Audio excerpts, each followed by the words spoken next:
TNA Victory Road 2011 is regarded as one of the worst wrestling pay-per-views of all time, and the cherry on top is the main event between Sting and Jeff Hardy. Now, when you say those two names, you might think you're going to be getting a great match. And I bet the fans that bought this pay-per-view back in 2011 were thinking they were going to get a great match. Boy, were they wrong. So the circumstances surrounding what took place in the main event is a little shady, but apparently it went something like this. Jeff Hardy showed up to the arena, and this is behind the scenes stuff. He shows up to the arena when he's supposed to, and then he goes and hides somewhere and nobody sees him for the whole day. And apparently he was doing some type of substances, because 3 minutes before he's supposed to come out to the ring, he shows up in the gorilla position where Eric Bischoff is and Sting is and other people, agents, and everybody can see that he is totally messed up. He's intoxicated. He's too messed up to work. Imagine working for TNA at this time, like Eric Bischoff or one of the agents or Sting. Sting has been part of some of the greatest moments in wrestling history. And here he is in 2011, way past his prime. He's supposed to have a great match with Jeff Hardy, and he sees his opponent messed up out of his mind. I bet everyone standing in Gorilla was starting to wonder, why am I even working for this company at this point? So Jeff Hardy goes out to the ring. He's stumbling along. He gets in the ring. He looks kind of messed up a little as Sting is coming out. And I believe the referee throws up the X sign while Sting is in the ring to say that there's something wrong. Then, for some reason, Eric Bischoff comes out. Now, Eric Bischoff has spoken about this.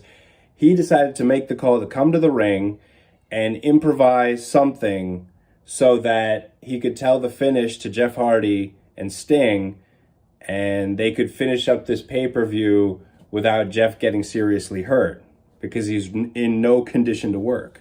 So he starts talking about how this match is now a no disqualification match, which, if you know what happens in the match, is hilarious, because nothing happens in the match, and it wasn't necessary for it to be no disqualification, because there was no weapons used, nothing was used. So that makes the whole thing even more confusing, I bet, for the fans watching at home and the fans in the arena. So as Eric Bischoff is talking on the microphone in the ring, you can also see him talking off mic to Jeff Hardy, saying something, telling him the finish probably, doing the same thing with Sting. Then Sting punches Eric Bischoff in the face. The match starts. Jeff Hardy takes off his t-shirt and is pretending like he's going to throw it to one group of fans, and then he pulls it back. Then he pretends he's going to throw it to another group of fans, pulls it back. And he keeps doing this over and over and over again. The match has already started. Yeah, that's right. It keeps on getting better and better here. Then all of a sudden he decides to just drop his t-shirt in the ring. All right. Then Sting locks up with him. Scorpion Death Drop.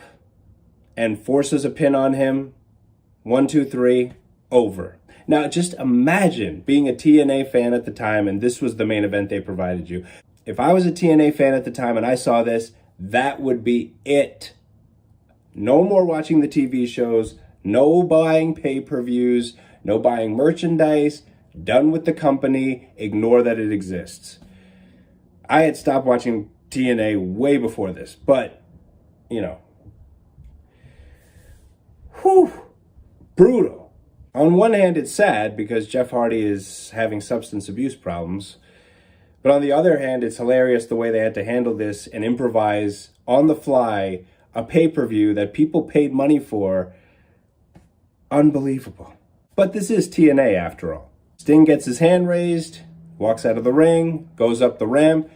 Fans are chanting BS, and Sting agrees with them. And he says, I agree. I agree. So apparently TNA was kind of apologetic about the whole incident afterwards, that they offered fans who had seen the show access to their online library of events for, I think, 6 months. But wow. Man, what a disaster. And if you're wondering where these guys are right now, Sting is enjoying a run in AEW. Jeff Hardy is also signed to AEW, although he recently got his driver's license suspended for 10 years.